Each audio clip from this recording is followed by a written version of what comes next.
မမီးရဲ့နာမည်ကတိုက်ရင်မိုးထက်ဖြစ်ပါတယ်ရှင်ခုနကတော့ဆရာမပြောတဲ့ပုံလေးမြတ်ပြန်ပြောပြပါမယ်ရှင်ဟိုးရှိတုန်းက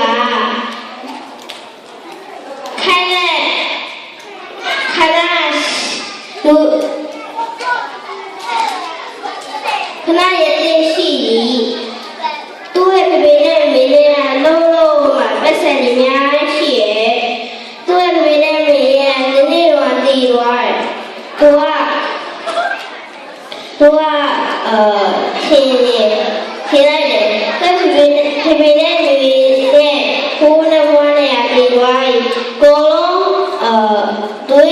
ရတဲ့ဆိုင်ကိုလုံးထင်ထားတယ်ဘာလို့လဲပြန်มาတော့တခု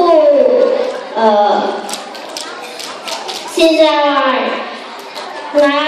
လူကိုယ်လုံးကိုငါအိမ်ထဲဝင်မှာလူပြဆိုင်လူခိုင်းရတယ်ဆိုတော့တကားဖွင့်နိုင်မှာလူကိုယ်လုံးကိုလူရှင်ဆိုင်လူအိမ်လိုယူသွားပါလူကိုယ်လုံးယူသွားမှာအိမ်ကလည်းဘာမှလည်းမရှိတော့ခန္ဓာကဘာမှလုပ်မရတော့သူကတောထဲကိုသွားတယ်တောထဲမှာတရားထိုင်သူကဗိုက်စားဆိုရင်တီးပဲစားတယ်တခါကျရင်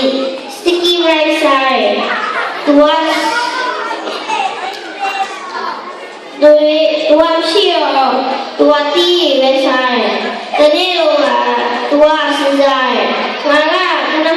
တီးတော့ရှာရဆိုရင်တဲ့ချိန်ရကုန်တယ်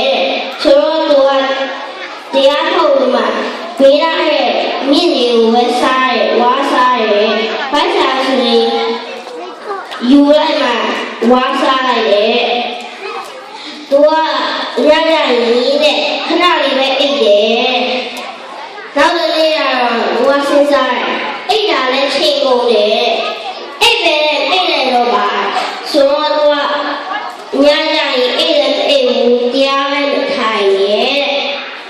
ဒီနေ့တော့ကသူတရားနာနေတယ်တော့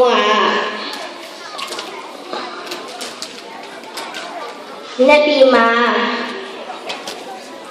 ဂျီဂျာမီရဲ့အိမ်ကလှုပ်သွားတယ်ဂျီဂျာမီရဲ့လက်သမီးတွေကကိုအော်ရဲ့လူရတော့ပြီးမှာအော်လေးမှာဂျီဂျာမီကကြားလိုက်တယ်ဂျီဂျာမီကမေးလိုက်ဘာဖြစ်လို့လဲလက်သမီးရတော့အိမ်တော့တော့လေ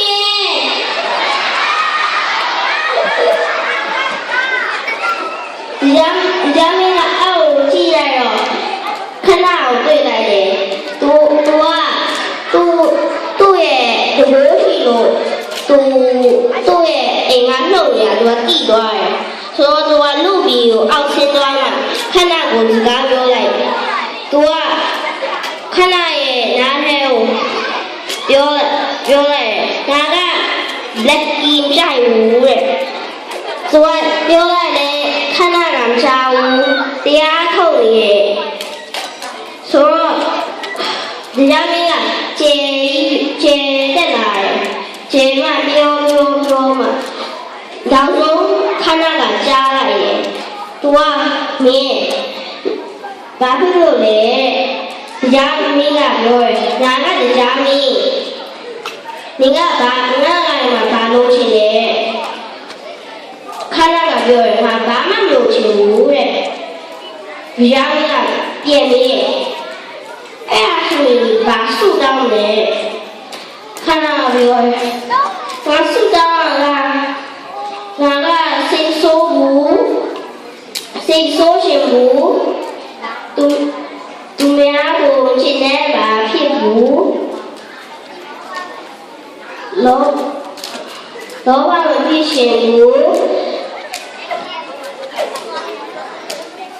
ဒေါသမဖြ ဖြစ်ချင်ဘူးယောက်ကိုချစ်ပါနောက်ဆုံးတစ်ခုကတခြားလူကဒုက္ခရတာနားကြောင့်ဖြစ်ပါစေနဲ့တရားမင်းကနားထိုင်လိုက်တော့သူကပြောတယ်သူကတော်တော်ပြောတယ်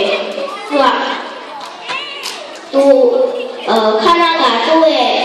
အိမ်ကိုဘယ်လိုချင်ကိုတီးသွားတယ်သူကပြောတယ်မြင့်ဆွေဘလုံးပြပါစေတဲ့တရားမင်းကလက်ဒီကိုပြန်သွားမှခဏကသူဆူတောင်းတဲ့ဆိုင်ကိုရပါတယ်